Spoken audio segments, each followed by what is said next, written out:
Hey music people, I'm Aviram from Makemusic.co.il, and this time I want to show you how you can create a clearer and cleaner mix with one simple step.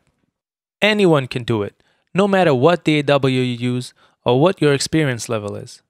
The results sound immediately, and it is super simple. This thing is called a high pass filter or a low cut. It's nothing more than a one-band EQ. It can also be one of the bands in an EQ that includes several. A high-pass filter enables the frequencies above a certain point on which we decide to pass, hence the name high pass. You can also look at it as cutting the frequencies lower from that point set, hence the name low cut.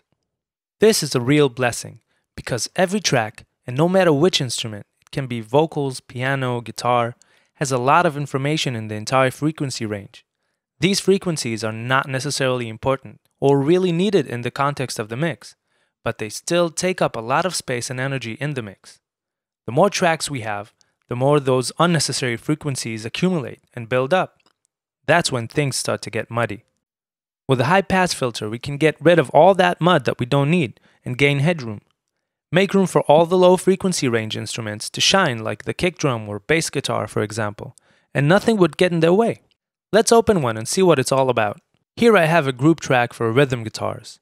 I'll open one high-pass filter that will affect all the guitars instead of opening one for each track. That will save me time and CPU.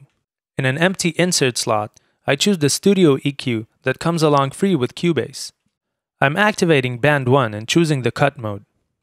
Now all frequencies to the left of the slope is actually cropped out of the mix, and we hear only frequencies from that point higher. While playing it back, I'll push the frequency from which the filter starts cutting up until I hear a really big difference.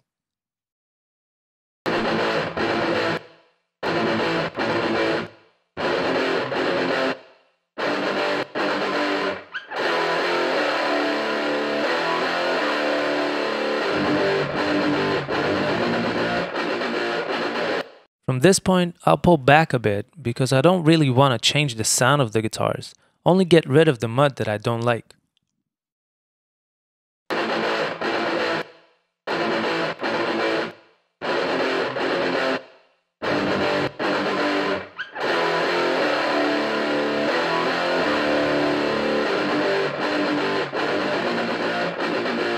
Now if we play the guitars with the rest of the mix, you probably couldn't hear the sound change. So I achieved the goal, to cut out the mud but preserve the original sound of the guitars. In solo, you might hear the difference, but in the mix, not at all.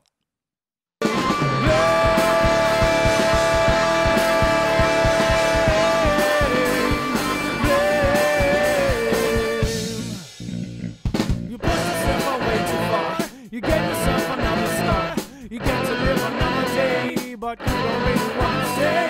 Now you can't get any sleep. You say you've gotten in too deep. You have no place to call your own. You find it hard to be. Now take this tip and implement it onto all of your tracks in the mix that shouldn't contain low frequency information like vocals, piano, guitars, etc. And suddenly your mix becomes clearer and cleaner in a few minutes. The cut frequency is likely to change depending on the instrument, but the concept and the principle remains the same. Whatever you don't need and is just taking up room in your mix, goes out. So that's the tip this time. I hope it helps. Make sure you subscribe to the YouTube channel so you're updated whenever a new video comes out. Visit the Facebook page. You can follow me on Twitter, and I would definitely recommend checking out the site if you're not there at the moment. It's updated not only with videos, but also articles and other goodies that will help you with recording, mixing, and mastering. Thanks for watching. I'm Aviram from Makemusic.co.il. Until next time, have fun and go make music.